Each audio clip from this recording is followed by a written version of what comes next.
My dear friends, let us step away from the clamor of the waking world and enter, if only for a time, the hushed corridors of the mind, where dreams, those strange and whispering messages, make their pilgrimage through the veiled hours of our slumber. For it is a peculiar thing, is it not, that in the deep of night, when the body lies still and reason takes her rest, there should come to us those whom we have known or never known, those whom we have loved or feared, those who walk no longer among the living or perhaps have never been, and yet in that shadowed realm they appear, not as phantoms to be dismissed, nor as mere echoes of memory, but as presences, vivid and undeniable, touching us in ways more real than the daylight ever dares. What are we to make of this?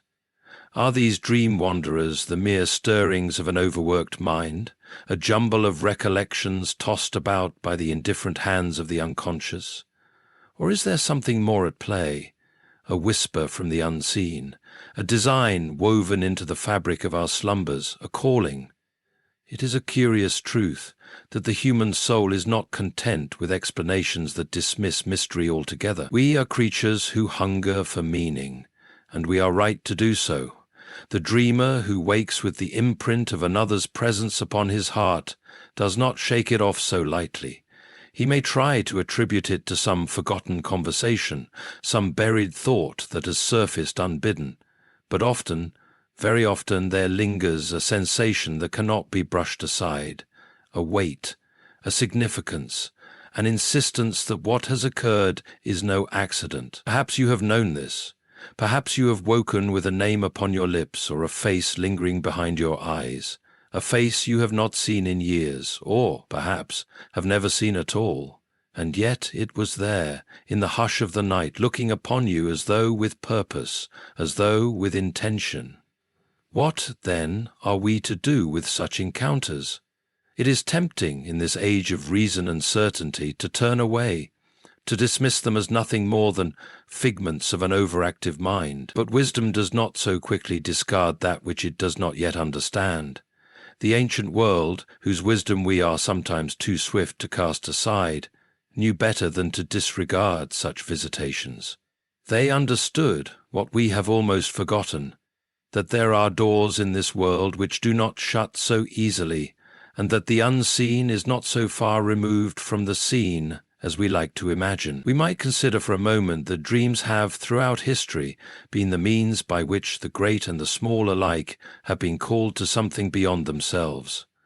Did not the prophets of old receive their summons in dreams? Did not kings, rulers, and the humblest of shepherds wake to find that their course had been altered by what they had glimpsed in the stillness of night? The waking world may belong to the logical and the methodical, but the world of dreams belongs to the whisperers, to the ones who call, and to those who listen. And if it is so, if there are those who call to us in dreams, then who are they? Some will say they are mere spectres of the mind, others that they are the echoes of our own unresolved thoughts. But there is another possibility, one that has stirred the hearts of dreamers since the dawn of time, that those who appear to us in the night may be sent, chosen for us as messengers, as guides, or even as burdens that we must bear. Consider the weight of this. Consider that the face that lingers in your dream might not be a chance occurrence, but an invitation to remember, to act, to seek, or even to pray. It is no small thing to be visited in a dream, and no small thing to be chosen to carry the burden of such a vision. Now let the skeptical mind rise up and protest. But surely these are no more than the workings of a restless brain. Surely if we gave weight to every strange imagining of sleep, we would be lost in a sea of folly. And yes, it is true. Many dreams are nothing but the debris of a busy life, the restless churn of a mind too full. And yet there are others.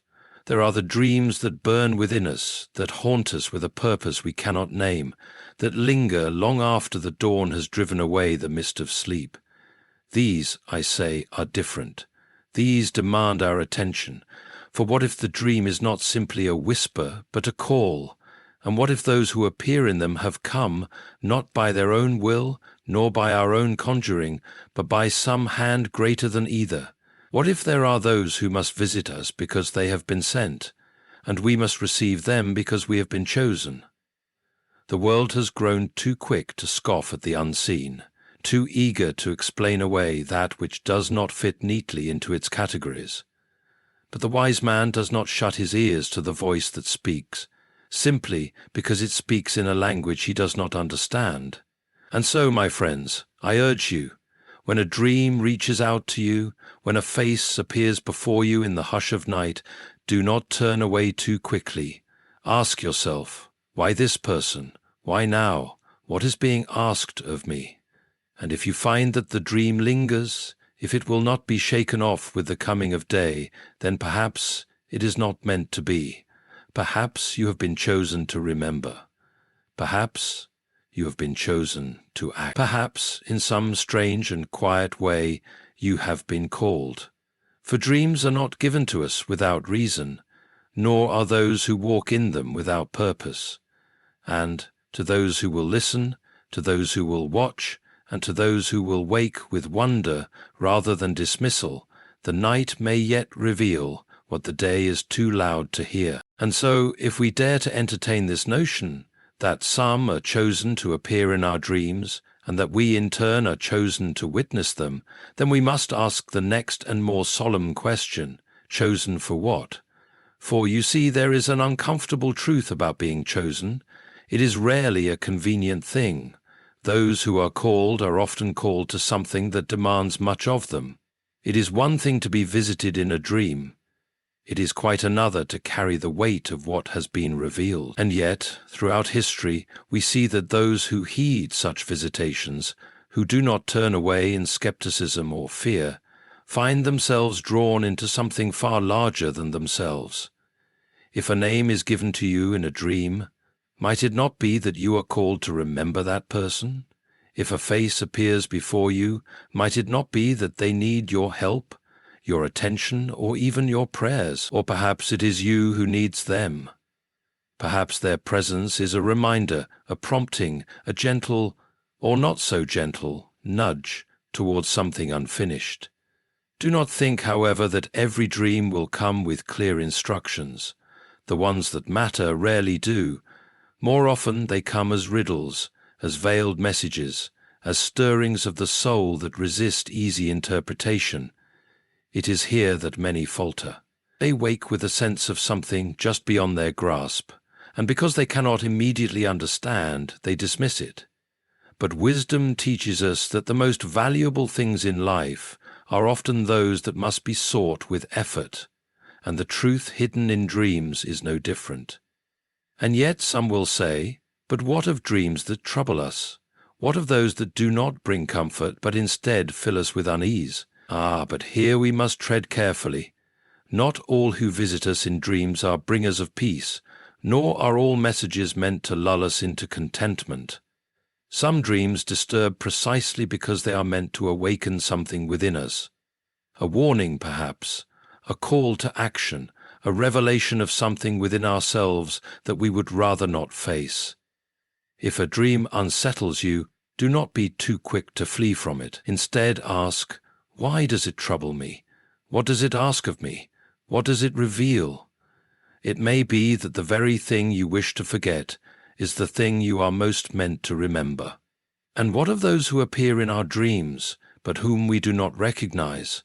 What of the stranger who speaks, the unknown face that lingers? This is perhaps the greatest mystery of all.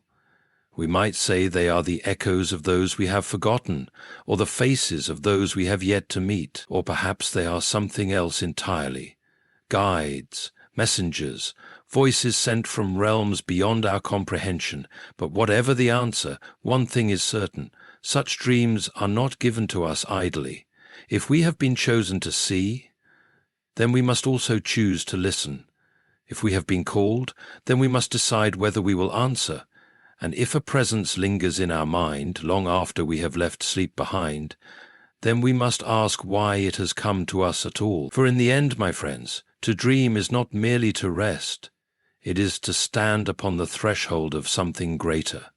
And the ones who walk in our dreams, whether familiar or strange, may not be there by accident. They may be there because we have been chosen to see them. And if that is true, if indeed we are chosen, then what shall we do with the calling?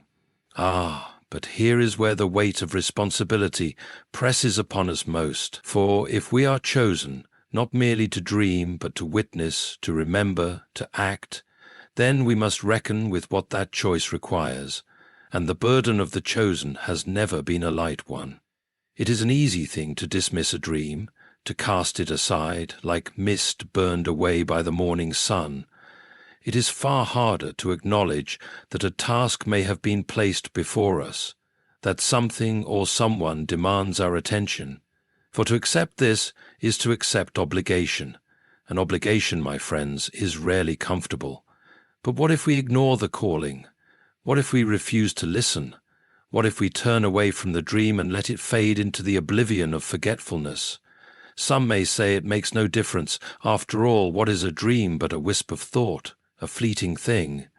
But I tell you, those who have felt the weight of a true calling know otherwise. For the chosen ones, those to whom these dreams are given, cannot so easily cast them off.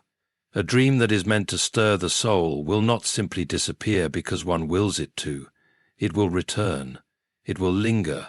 It will weave itself into waking life in ways unexpected, catching us in quiet moments, whispering in the silence, pressing upon us with a weight we cannot name.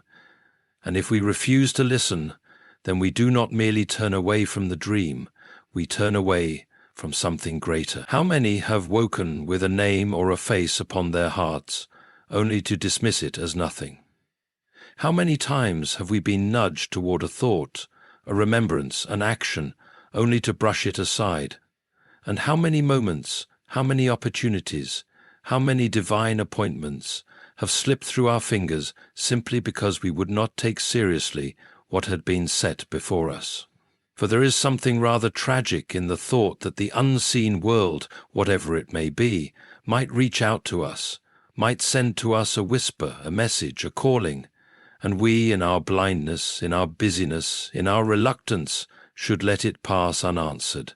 But I do not say these things to trouble you. I say them to awaken you. For what an extraordinary thing it is to be chosen at all. What an honor, what a mystery, what a profound and humbling thing it is to be called to see what others may not see, to hear what others may not hear, to bear witness to something beyond the ordinary. For, make no mistake, not all are chosen in this way. Not all receive these visitations. And so, if you find that your dreams come with weight, if you find that faces appear to you unbidden, if you find that the stirrings of sleep refuse to let you go, then perhaps, just perhaps, you have been entrusted with something sacred. And if you have, then consider what a grave and wonderful thing it is. Consider that the unseen has reached into the seen, that the eternal has touched the temporal, that the voice of the unknown has whispered into your slumbering ear. And in that moment, ask yourself, will I heed it, or will I turn away?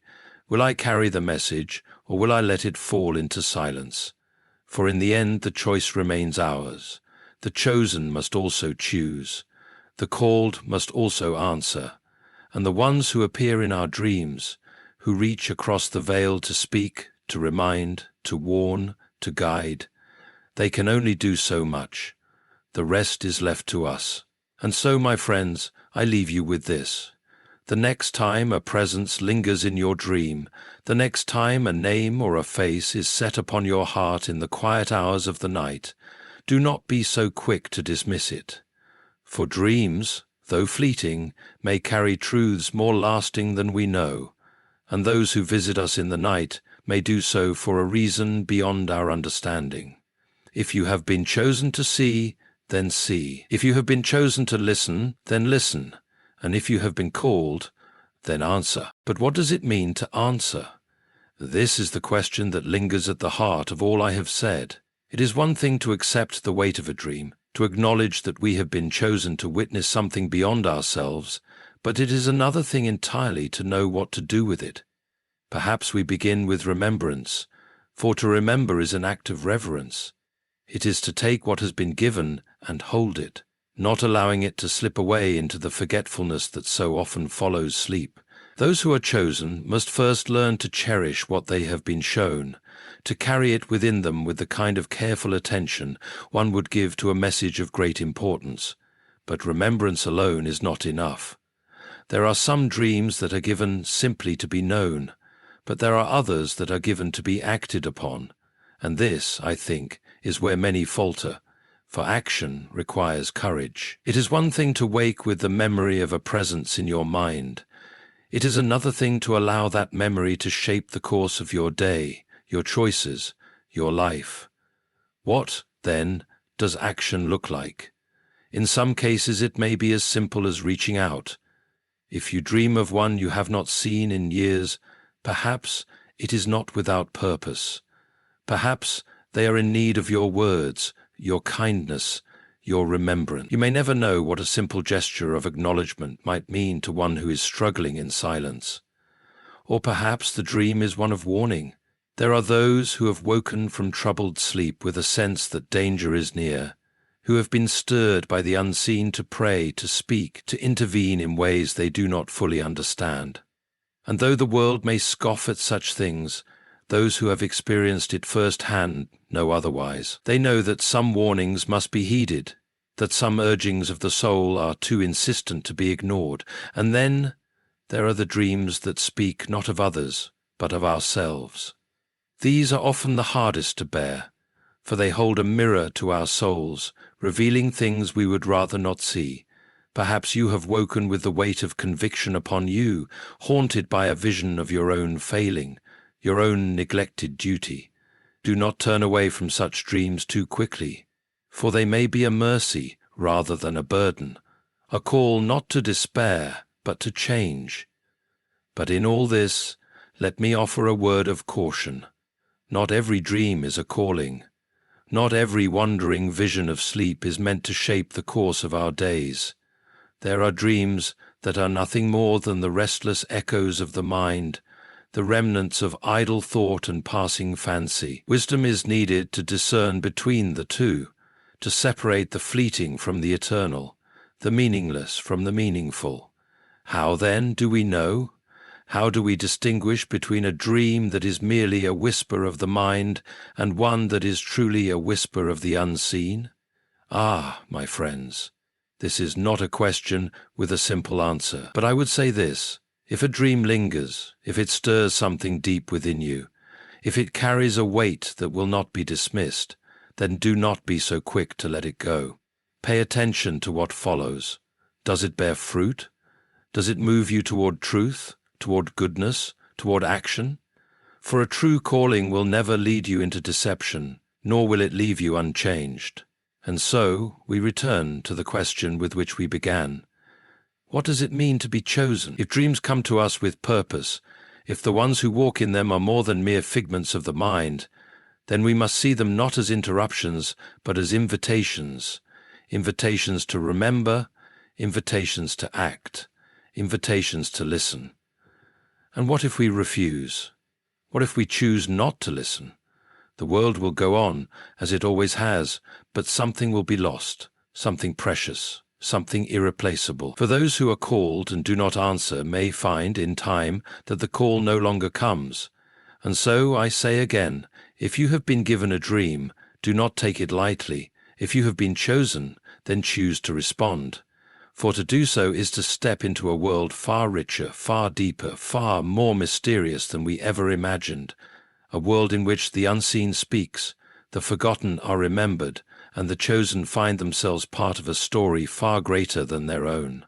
And what a story it is! A story that stretches beyond the limits of our waking minds, beyond the veil that separates time from eternity. A story in which each of us, whether we recognize it or not, plays a part. For if the ones who appear in our dreams are sent, if they come to us not by chance but by purpose, then we are not mere spectators.